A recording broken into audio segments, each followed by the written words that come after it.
in the. Hello.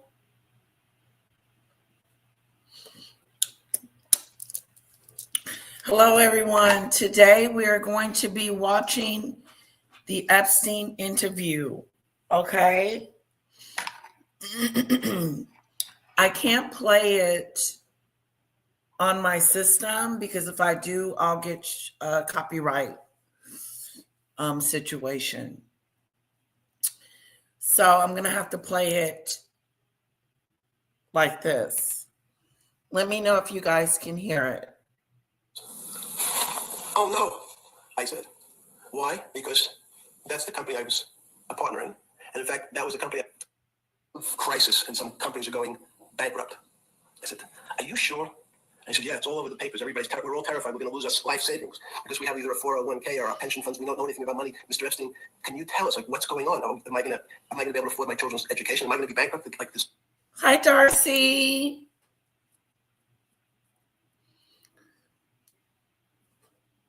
BNDIS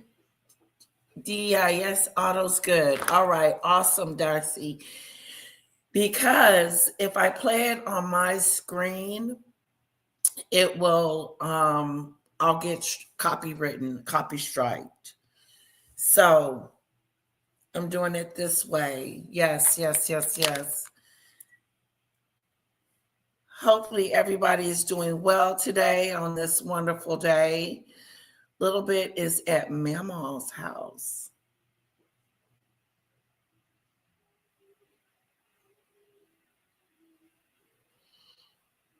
She's at Mama's.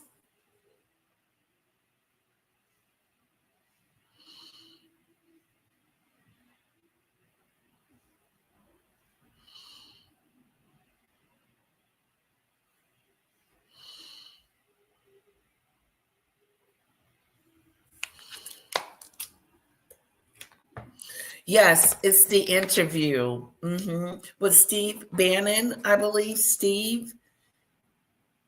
I believe that's his name, that's interviewing him.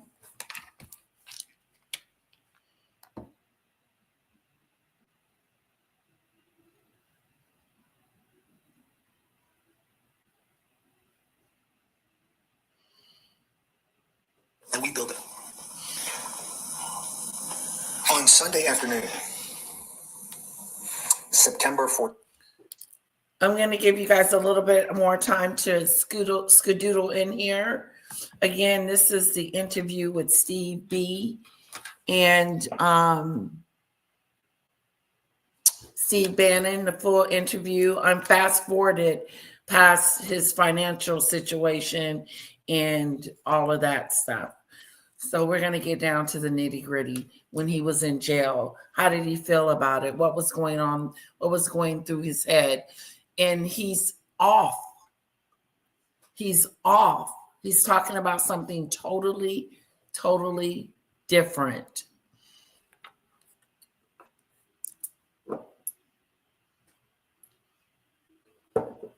So, hi, highly sensitive. Hello, Will. Hello, Pain. Hello, Demon Dictator. Welcome to the Mimi Show. We will get to the Mimi girl after this. Okay, I'm going to hit play in the next 30 seconds and we'll go into it. And we will stop it every now and then to get some insight. But I want to play it enough where you guys are following along and understanding what's going on. Because I don't start at the beginning. I start 24 minutes in. It's a 2-hour video, but this is when they start talking about him being arrested. Okay, I believe this was done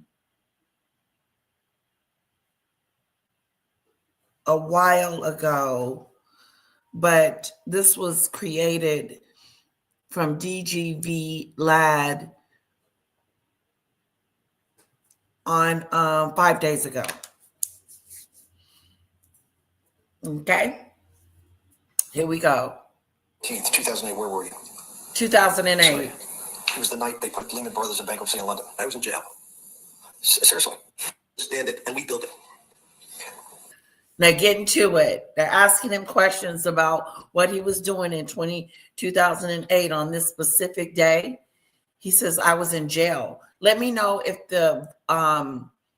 it's going too fast, if his voice is moving too fast, because I have it on fast, so it won't be so slow. But here we go. On Sunday afternoon, September 14th, 2008, where were you? Sorry. 2008, September. What were you doing in that afternoon? It was the night they put Lehman Brothers in bankruptcy in London. I was in jail. Seriously? Yes. So the financial crisis of 2008 happened when you were in jail? Yes. Oh, this is going to be so amazing. That's going to be so amazing. I take it you didn't have your Wall Street Journal dropped off to you in the morning, your Financial Times? No. How did you hear about that? How did you hear about? Because I want I forgot about this, but yes. I'm trying to get this. Going to be amazing. This is really, let's go back and do that again. Why is it amazing? Because I want to find out about people, the geniuses understanding the complexity of the financial system. Because I think the best example we have is the financial crisis, the crash of 2008. Sunday afternoon, September 14th, I think it was, 2008, is when they were working feverishly. There was a financial crash in 2008, obviously, but he was in jail during the time it was crashing. In Midtown Manhattan, at the Lehman Brothers offices and various law firms around town, in with the Secretary of Treasury and the Federal Reserve, what they're going to do with Lehman, they decided they weren't going to save it. And so they prepared to put it into bankruptcy at the opening of the market in London the next day. How did you hear about what was going to happen to Lehman Brothers, and what did you immediately think when you heard that it was going to be put into bankruptcy? I'm glad you asked that question. I was in solitary confinement September 14th. And I mean, again, some of the public stories about the... He just told us he was in solitary confinement in jail. Epstein, this is his voice.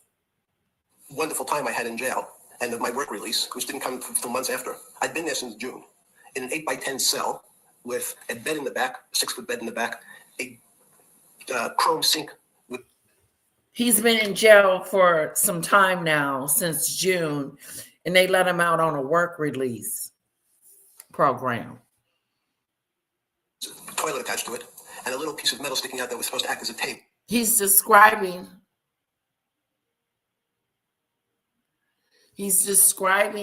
his room, what it looked like, his matchbox that he was now in.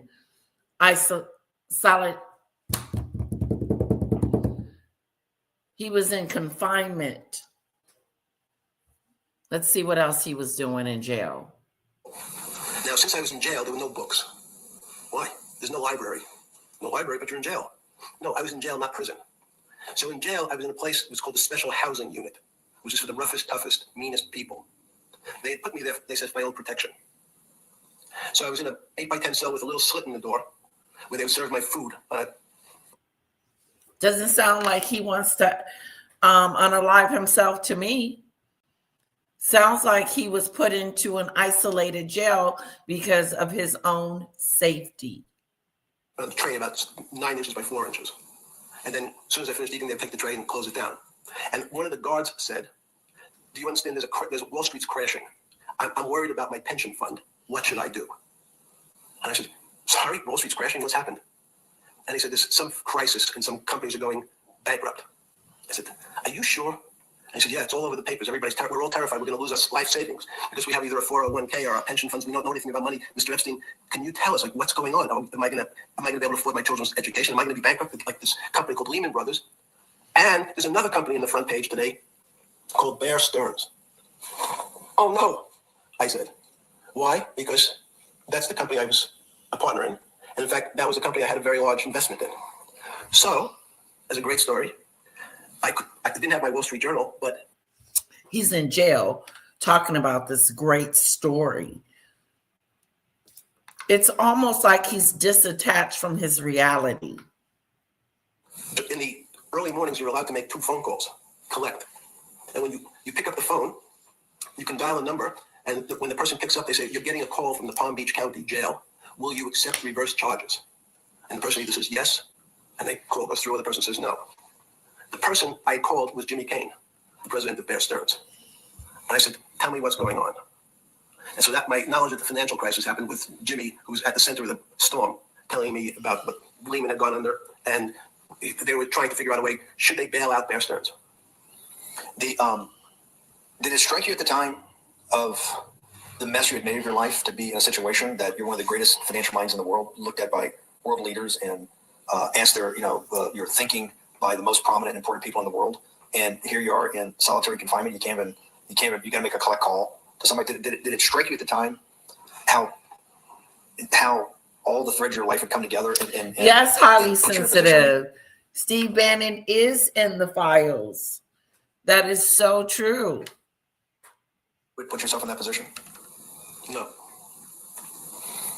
So it never struck you when you had to make a collect, one of your 50% of your collect calls that day, you called the president or the head of the CEO of Bear Stearns, the biggest financial event in your life.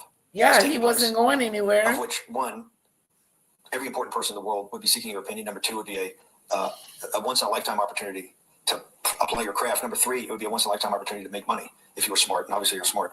You're telling me here, truthfully, that it never hit you at all of how you ended up in a place where you had to make a collect phone call from a jail cell that was 6x9 with a steel bed and your food being passed into a slot. The question you want to ask is, who was the other call to? Okay, who was the other call to? The other call was to my friend at JP Morgan, who was then, I didn't know at the time, trying to buy Bear Stearns.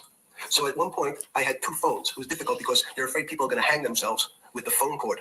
So they don't actually come together and they're pretty short. So I was actually going between two phones talking to Bear Stearns and JP Morgan at the same time. They had him on unaliving watch, suicide watch. And he's describing it as if it's just another day. I don't believe that Epstein was suicidal. Look how narcissistic he is. So I found it amusing. And it never struck you about how to end up in a situation like this? No, that would be probably means I would be too self-aware. You can't possibly expect me to believe this. I know. I don't believe it. You're telling me that during that day, you never had a moment. You sat there and go, what the fuck have I done with my life? I'm in a 6x9 jail cell when I should be on a trading desk or I should be in my 250. He's not concerned about what's going on, that he's in a jail cell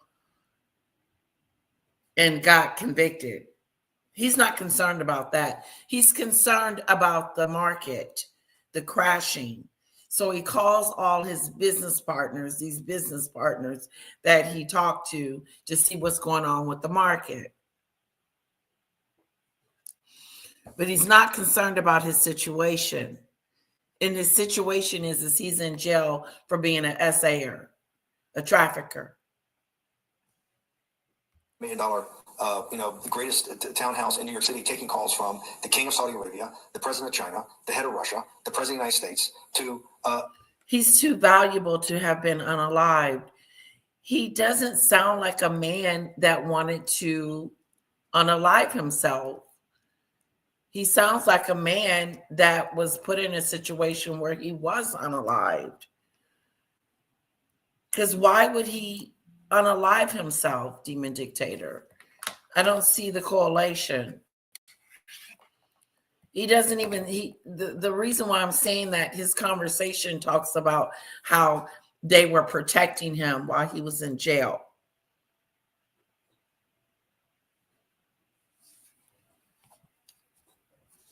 Save the world's population from a financial debacle. You honestly expect me to believe that never happened? You're suggesting I was somewhat depressed, and how could this happen to me? I'm not saying depressed. I'm saying a moment of awareness of how could I get myself into this situation. No, I would just say how strange that this happens. It's strange.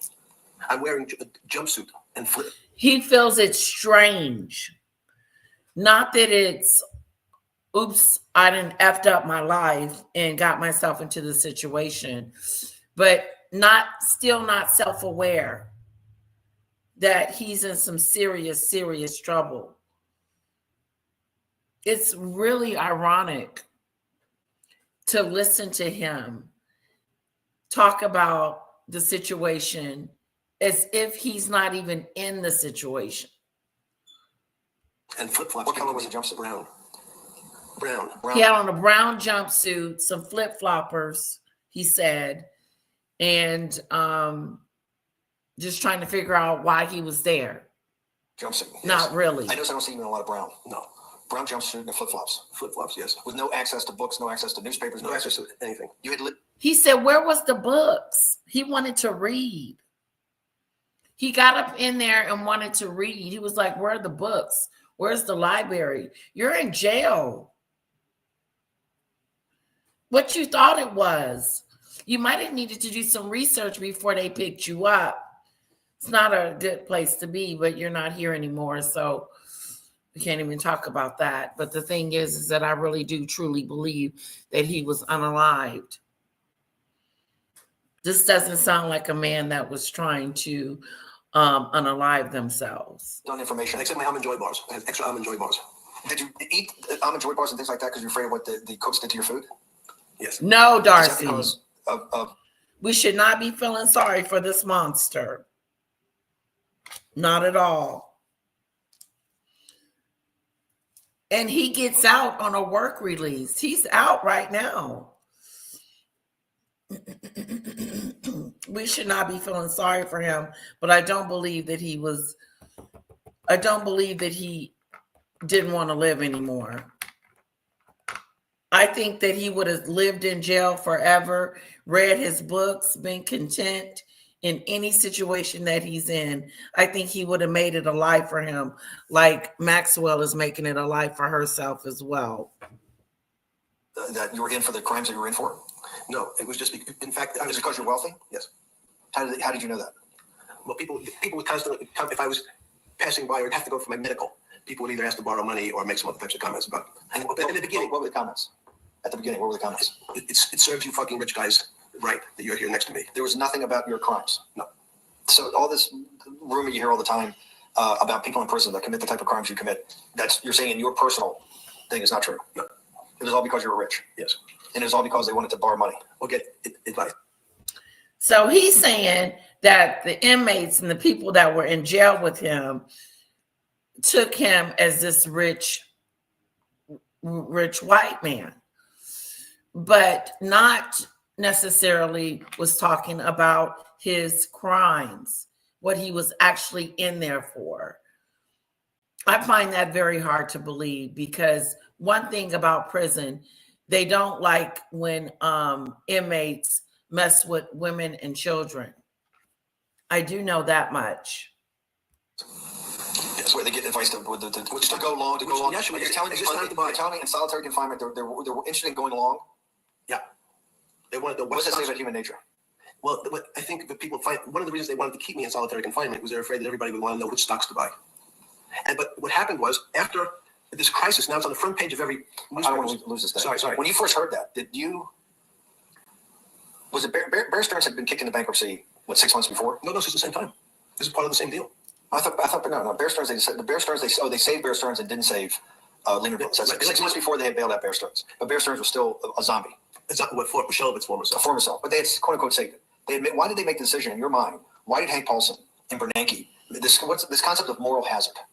Explain to the audience what moral hazard is, and why did they save Bear Stearns 6 months before, and why did the smartest guys in the room decide not to save Lehman Brothers? It's a good question. The real issue is I'd have to go back when you have these systems to the way your doctor responds to any type of emergency in your body. If they might decide to save your kidneys and let your gallbladder go because the gallbladder is less important to your overall system. If at that time, even it's not that long ago, the boogeyman was when saying, well, what really happened? Jeffrey, what really happened? What is this financial crisis? And, some of the progressives and the right wing blame it on the banks. It was the banks' fault. And it's the fault of this very esoteric, unknown concept of derivatives. It was really the derivatives that caused this financial crisis, because the derivatives got somehow out of control in the Mickey Mouse. And that was the way you started your road to a billionaire went right through derivatives. Yes. But derivatives were not the cause. Derivatives were not the cause at all. It's like saying your hair was the cause of your heart attack because it was on top of you. So what was the cause? There isn't, let me say, there's no one specific cause. These are system collapses. So many times when you have to make your death certificate, when you say, well, what did he die from? They'll say heart failure. But if you say, what was the cause of his heart failure? Well, he had blood pressure, his sugar was high, he was diabetic, he had all these other problems. They say, no, we need a word on your death certificate. Did he die from brain damage? Did he die from heart failure? That's the financial crisis. Many people said, well, what caused it? They wrote on its death certificate, derivatives. But derivatives were not a fundamental. Derivatives are not a fundamental cause of anything. Was it Sunday or Monday? I take it was Monday morning when you made your 2 collect calls and you were talking to Bear Stearns on one hand and Morgan Stanley on the other. JP Morgan. JP Morgan. Did you? JP that was Monday Morgan. Did you, Jeffrey, being one of the financial geniuses in the world, did you understand what Lehman Brothers going into bankruptcy? The dominant. Why does he keep referring to him as this genius, this financial genius in the world? Sounds like the interviewer has respect for him. Fact that by Thursday the financial system would be under such extremis that if it didn't have $1 trillion cash infusion in the United States, it might collapse. Did you know that at the time? Did you view that at the time? Yes. You did. Yeah. Why? Again, I don't want to bore you or the audience with the idea of it's a medical procedure, but you had system failures. So you'd recognize that if I said to you, did you realize when your father was on the ground and he was clutching his chest and he couldn't breathe, it was a bad situation and he could die. That's how I saw it. Did you immediately think about the commercial paper market? I mean, the mechanical triggers that actually you had to blow through these circuit boards. Did you know the circuits? Did you understand the circuits? Or did you have a concept of the circuits that were going to get blown through? Yes, but only because of an analogy to a body. And in fact, from my telephones against the wall with my little metal wires, because the next day I talked to another person in Washington about the issues of what I thought was happening, and I made the same discussion about They were at the Treasury Department? Yes. So in a 6x9 cell in He's doing business in Palm Beach County, California. West Palm Beach, Florida. West Palm Beach, Florida. That's what you do, diet. West Palm Beach, Florida. West Palm Beach, Florida. West Palm Beach, Florida. You were making a call to Washington, D.C. to talk to some deputy, the Secretary of Treasury. Someone in Treasury. And that does not, the night before you go to bed, it doesn't dawn on you at all. You never have a moment of self-reflection that, how did I end up on this metal cot when I should be at the center of things? I right. had a telephone, so I said, I can talk. It makes no difference where I am. In fact, I'm still talking to the same person. There you go. At home in Palm Beach. But It makes no difference where I'm at. If I'm in jail, if I'm at home in the bed, I can still make these decisions, these financial decisions from the jail cell.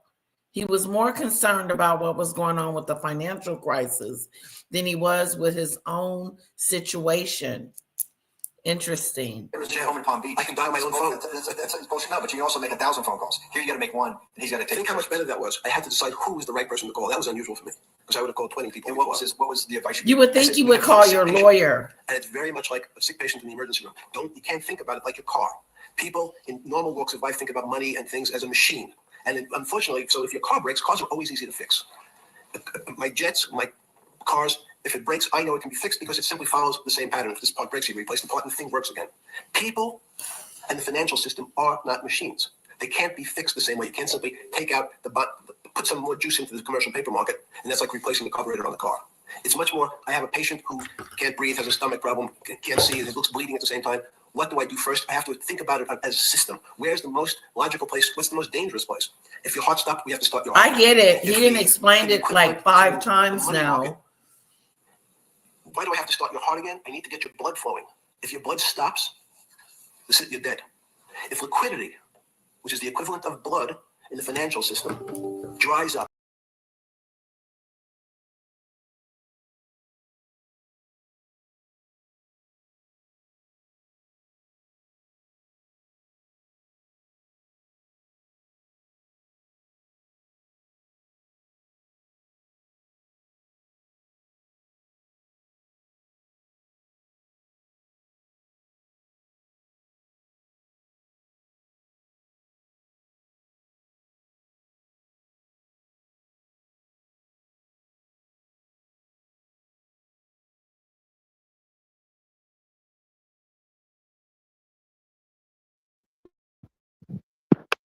Okay, guys, I got kicked out. Hold on. Sorry, just a sec.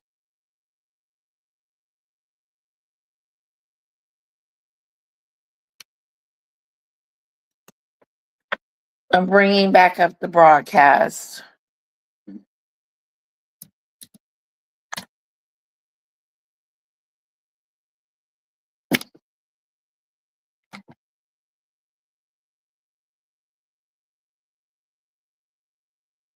His problem, he probably knew he was never going to stay in jail.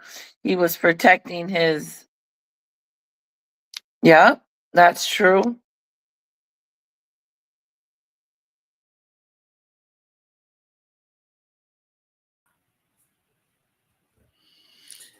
Demon Dictator says he probably knew he was going to not stay in jail.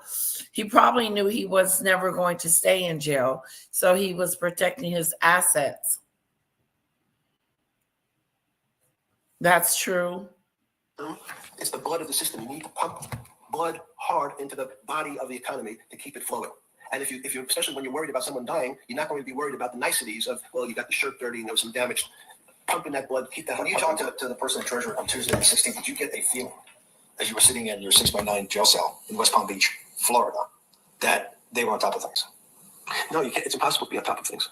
There's no such thing. It's, again, the doctor watching the patient die. You hopefully have some confidence that he's seen it before. He recognizes that there's some steps he has to take first before he bandages the guy's finger or worries about what shoes he has on. So you hope that the people in charge, your doctors who are working on the emergency patient, have enough experience and, frankly, judgment to try to keep the patient alive. Did you think that they had those things, patience and judgment? They had pretty good judgment, and you need a lot of luck, just like in that patient. You need to, hopefully you put that blood in and it's not too late. And you make some mistakes, but you have to know you're going to have to give it a shot. In the run up to the September crash of 2008, Yeah. I guess you weren't occupied with finance. That whole summer, how long had you been in jail? I went to jail June 30th. So the entire summer? Yes. Before you went into jail, you were still very active in the financial markets? Yes. When I say active, you trade currencies every day, you trade stocks every day. When people, someone like you, or you give advice to people to trade stocks or trade currencies? I don't trade every day. I think that's, like Woody Allen said, you can't beat the bank. So I try to pick my spots. And, George Soros picked his spot when the pound collapsed. This would have been a great money-making opportunity that passed me by when I was in jail, but that's not how I think. In the run up to that, in the spring of 2008, that's when Bear Stearns got in problems, I think, in the spring of 2008, and they decided to bail it out. Did the Bear Stearns guys talk to you for advice at that time, and the big crisis in Bear Stearns? No, but see, again, unbeknownst to most people, and it's easy to blame people for the financial crisis, like you blame someone. Let's move on to what's going on. Mr. President, for us, we're in the business of managing risk. It's not our money. It's the hard-working people's money sitting in our bank. We can't lend to people whose credit is not prime. You're asking us to lend to people who are subprime. And he says, here's the key. If you don't, Mr. Bannon, I'm going to make sure the Justice Department charges you with discriminatory lending because you refuse to lend to my subprimers. In business terms, you should never lend to. But what we'll do is I'm going to form an agency called Fannie Mae and Ginnie Mae, just another agency names. They'll guarantee your loan. So don't worry. Don't worry. Okay, we're going to do wardrobe When did you first change. start to get nervous? Understand, Bill Clinton, and all this. Did you change glasses? Yes. Okay. I changed shirt. I saw the black. Are you okay with you? Yeah, great. I think we're having all kinds of changes. I'm smart man. Okay. When did you get a feeling? Did you ever anticipate before it happened something like 2008 could happen? No. How could that be? It's the word I'm going to beat it to death. Is that it's very much like would I anticipate I'll have a heart attack tomorrow? Unlikely. Was 2008 a heart attack or a stroke? Debilitating. It's a better. I don't. It was both. Why was it both? Because in fact, as I said, the blood was getting dried up in the system, and the head, which is the central bank, wasn't working. So to some extent, it was a combination. It was a crisis. Did you see that building up over time?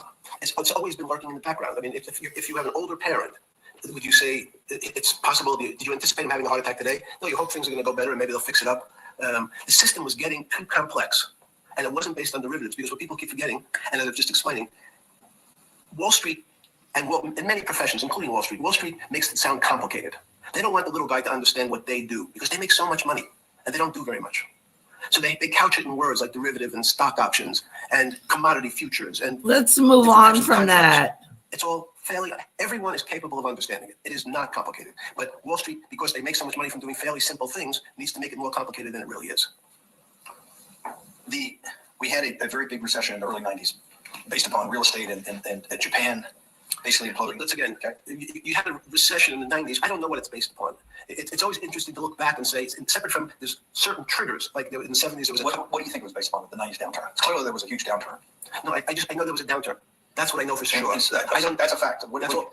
Everything else is sort of speculation about why did he have. I understand that. There's some speculation that has 0% probability of being true, and there's others that have 90%. In the range, when you look at the range of alternatives of what could have caused it in 90, and what I'm trying to do is get you all the way up to 2008. Look, you're the smartest guy in the room, right? You know that. Do you think there's anybody in the world today?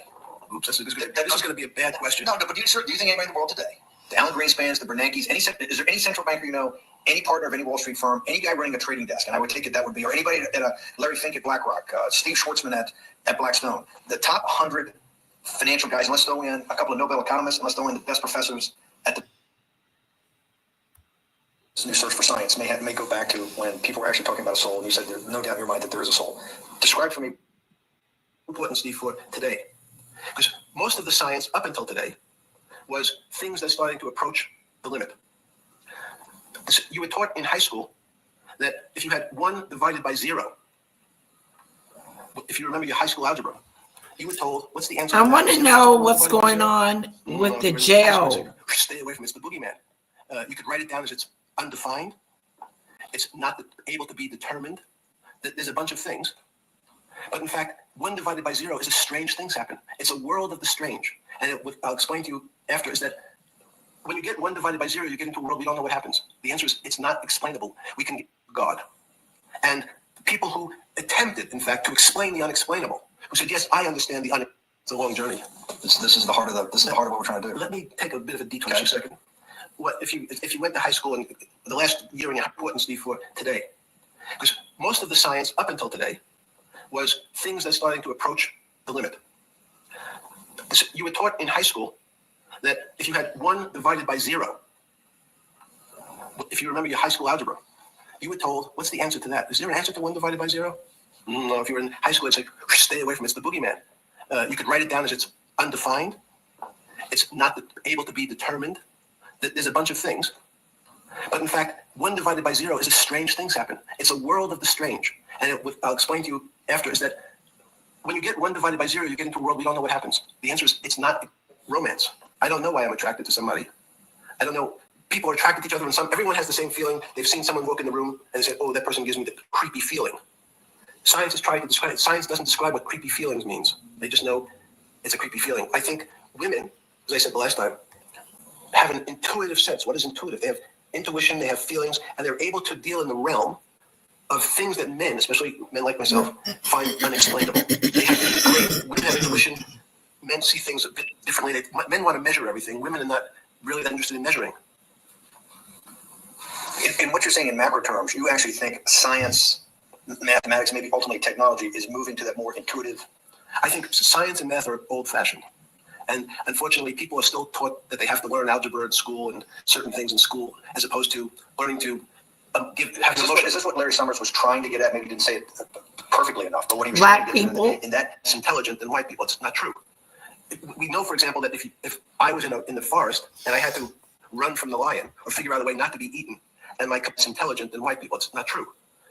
We know, for example, that if I was in the forest and I had to run from the lion or figure out a way not to be eaten, and my competition is a local African, I'm the one who's getting eaten because they have the intelligence to deal with their local environment. So it's just different. It's not better. It's not worse. But there's many differences amongst different types of people, and the people have different intelligences, and they excel in some intelligences usually, and less so in others. Wanting to come to, because the world of high finance is a world of pure reason. He wants to talk about finance. Got checks and The first person, I had no money, and I said, "How much money do you make a year?" And he said, $400,000. This is a time when he felt nervous. Impossible. I'm making $10,000. That's probably more than your family had made in its entire existence. Yes. And he makes it in a year. I said, what do you do? And he said, it's too complicated for you to understand, which is what the main thrust of Wall Street people, they want to tell you it's too complicated. Because if you understood that that person was simply, he had a brother-in-law, in fact, in this case, who ran the pension fund at General Motors. His brother-in-law would call him and say, buy 1,000 IBM. He'd hang up the phone, he'd write it out on a ticket and walk it to a window. That was his entire skill set. Hello, write what my brother-in-law says, walk it to a ticket window. Give me an example when you were on the trading desk in the early days at Bear Stearns of a time that you felt either complete uncertainty or you saw total panic, where something was happening that people couldn't foretell, and that they were like in an airplane cockpit where it's going wrong. Walk us through that. In 1978, I think it was, across the news wires, the collapse of the currency in Thailand. On the other side of the world, had no relationship to me. I wasn't. It sounds like to me that Steve Bannon and the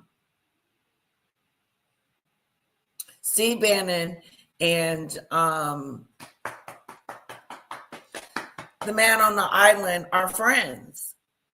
This interview is not even talking about why he's in jail.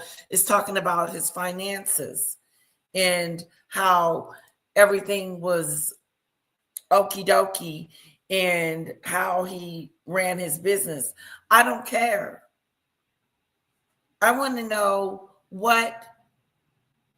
ask the real questions. Like, what happened? What did you do? But they're not asking those questions. And I'm looking at the timelines here. Let me see if they start talking about it.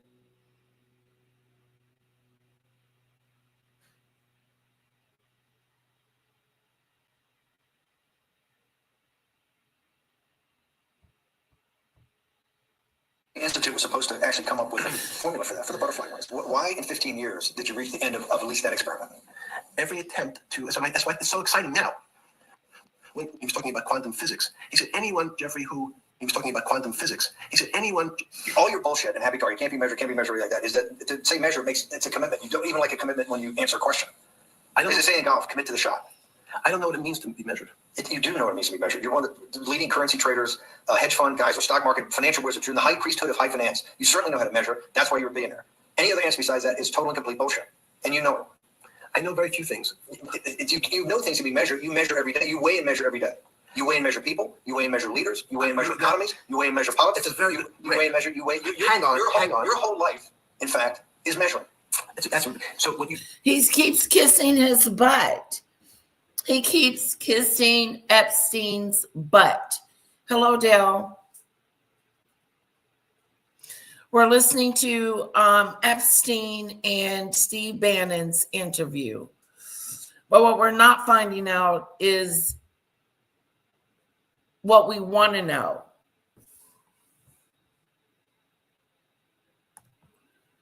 My biggest right now is seeing Black people advocating for a party who is openly trying to replace them with illegal immigrants.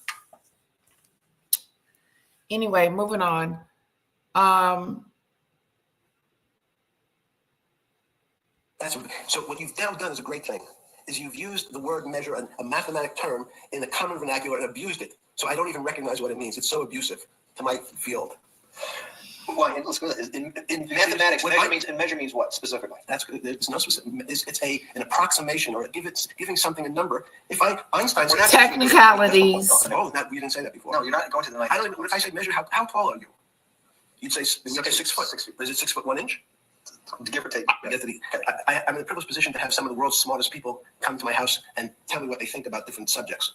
And I finally realized that the thing that they had most in common. Bad things to teach children. No matter how smart they were, that don't come in contact with someone like you. Resort to a 500 or 1,000-year-old response to that question, which was, I don't know. You know who else found that out? It's Socrates. That's what Socrates kept doing, right? Socrates kept asking all the experts. This is such a pointless interview. It is pointless. It doesn't give you any depth. It doesn't talk about his crime. It is talking about the financials. Through question after question after question, and realize at the end they didn't really know. They really didn't basically understand what they were talking about. And one of the things that people will enjoy, it turns out that potentially one of the bad things to teach children is how to write. Writing, reading, and arithmetic was everyone's supposed to be taught, but writing forces you into a very narrow channel of thinking. You have to write in a certain form, in a certain way, in a certain linear pattern. So your thinking becomes somewhat narrow. The reason I brought up writing is one of the recent discoveries of mine with respect to Socrates, Plato, and Aristotle, is they never wrote anything. They spoke, and people around who could write wrote. Socrates could think. Demon dictator. We talked about that already.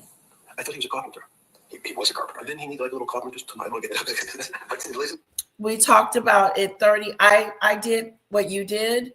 I went 30 minutes into the interview and they talked about it a little bit, but not much. Just that he was in a jail cell, what kind of jail cell he was in, what colors he wore. And they don't talk about why he's in jail.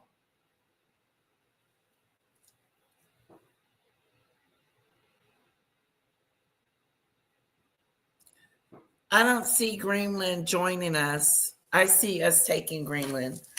Let's see what happened. Canada and Greenland soon joins us. Yeah, right. This is written record. Right. One last thing. Thank you for having me to your house. Vegetables. Let's go back. Let's go vegetables. When did that? The beginning of that, was there any one aha moment in all these great thinkers? Did it happen before 2008? Was it after? That came up over, I know, many years. What a When did you waste. actually realize, hey, something Oh, new's got to be developed. Yeah, that's great. Is that because again, I'm privileged enough to have people around me who've given lots of philanthropy. This is written record. Right. One last thing. Thank you for having me to your house. Vegetables. Let's go back. Let's go vegetables. When did that? The beginning of that, was there any one aha moment in all these great thinkers? Did it happen before 2008? Was it after? That came up over, I know, many years. But when did you actually realize, hey, something new's got to be developed? Yeah, that's great. Is that because again, I'm privileged enough to have Okay, people around me who've Darcy, given lots what of email did you send it to? institutions of higher learning. And when I said to the impact, how do you judge the impact of your giving? And we sat down and said, no really new ideas have come out. And I realized that, of course, it hasn't come out because we've been looking at using science and mathematics, and it's the wrong tool. It's obvious. Institutions that are set up and try to put forward knowledge and understanding and truth, should they take your money? Derek Bach at Harvard said, taking money for good causes is a good thing. So if Hitler took all the gold out of the teeth of the Jews and said, I want to give this to Heidelberg University to fund the Leibniz chairs so that I can study high energy physics, Derek Bach would say that was fine? Again, it's these questions are questions where good people on both sides, like your Charlottesville, could differ. I don't know the answer. So tell us the two. Give us the two answers. The one answer why it shouldn't be, and then the one answer where Derek Bach says 100%. The devil himself. The devil himself said, "I'm going to exchange some dollars for you help these people." If we walked into you're a mathematician. We walked into that clinic where they're giving that money out to these people that are the most dire straits of poverty and sickness, and told them that the money was coming from a class 3 sexual predator. Tier 1. What's tier 1's the highest and worst? No, I'm the lowest. You're the lowest. Okay, tier 1, you're the lowest. But a criminal. Yes. That the money came from. What percentage of people do you estimate? I understand only probably those. Do you estimate would say, I don't care. I want the money for my children? I would say everyone said, I want the money for my children. Did they know where the money came from? I think if you told them, the devil, 100%. the devil himself. The devil himself said, I'm going to exchange some dollars for your child's life. Do you think you're the devil himself? No, but I do have a good mirror. It's a serious question. I'm sorry. Do you think you're the devil himself? I don't know. Why would you say that? Because you have all the attributes. You're incredibly smart. You remember the devil is somebody who knows What? The devil's brilliant. You read enough. Do you think you're the devil himself? He said, why would you say that?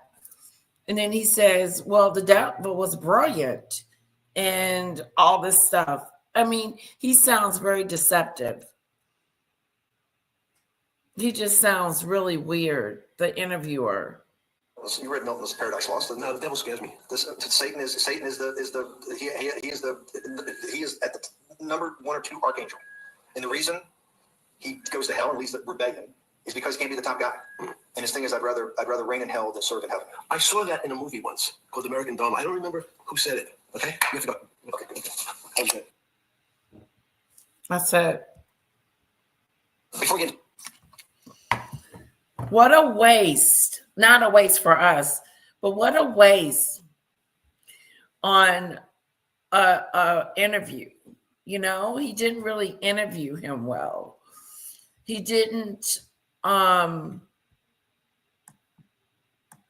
not interview and ask the questions that we wanted to hear. You know what I'm trying to say?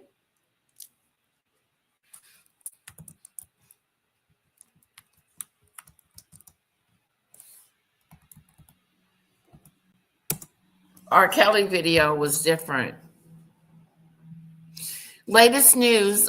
We're going to move on to Meghan and Harry, guys.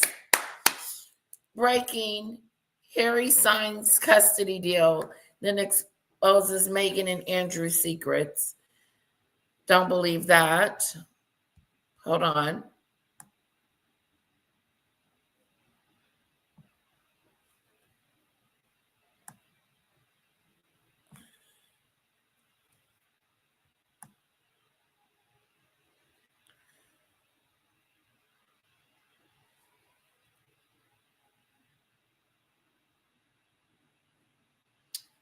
Now, Nicki Minaj,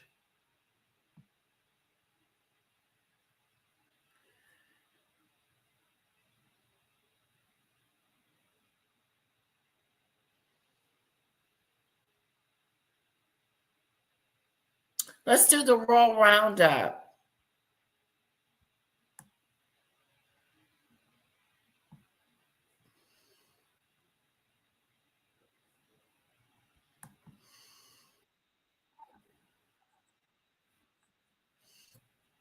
All right.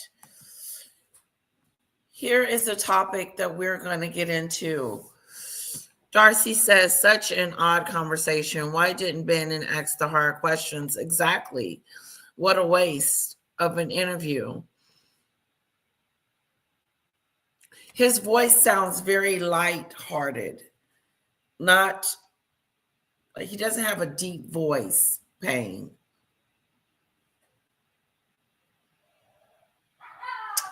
Well, he didn't ask any questions about what happened. It was really a dead interview. I know me and Julia's going to have a great, great time, Demon Dictator. A great time. But all we talked about was finances, and it was truly boring. What a boring interview. You don't get much from Epstein out of that interview, I should say. Me and Julie will be on later today at her spot. Come check me out, guys, when you get a moment. I would really love your support. Julia and I are going live this afternoon at 3:30.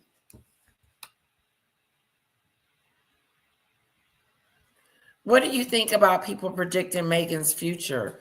I can predict her future. I can tell you what's going to happen. She's failing. She's not going to be this A-lister star that she's trying to be.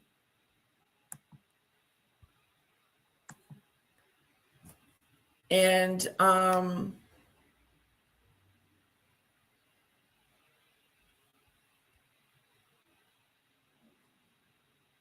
let's see here. Uh-oh.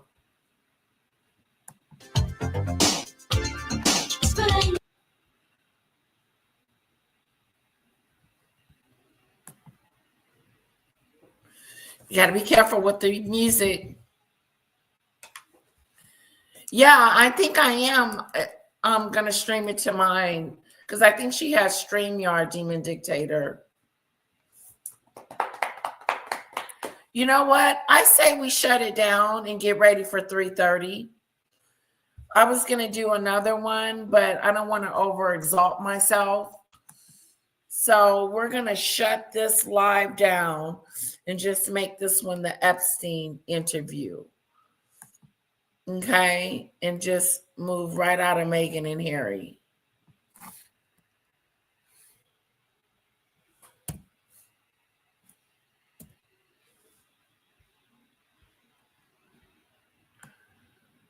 I may go get me some brunch before the big show today.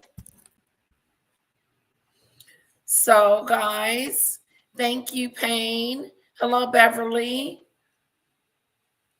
Thank you guys so much for joining me and being a part of this show today.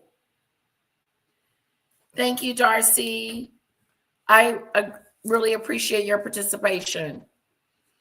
Thank you guys so much. Mwah.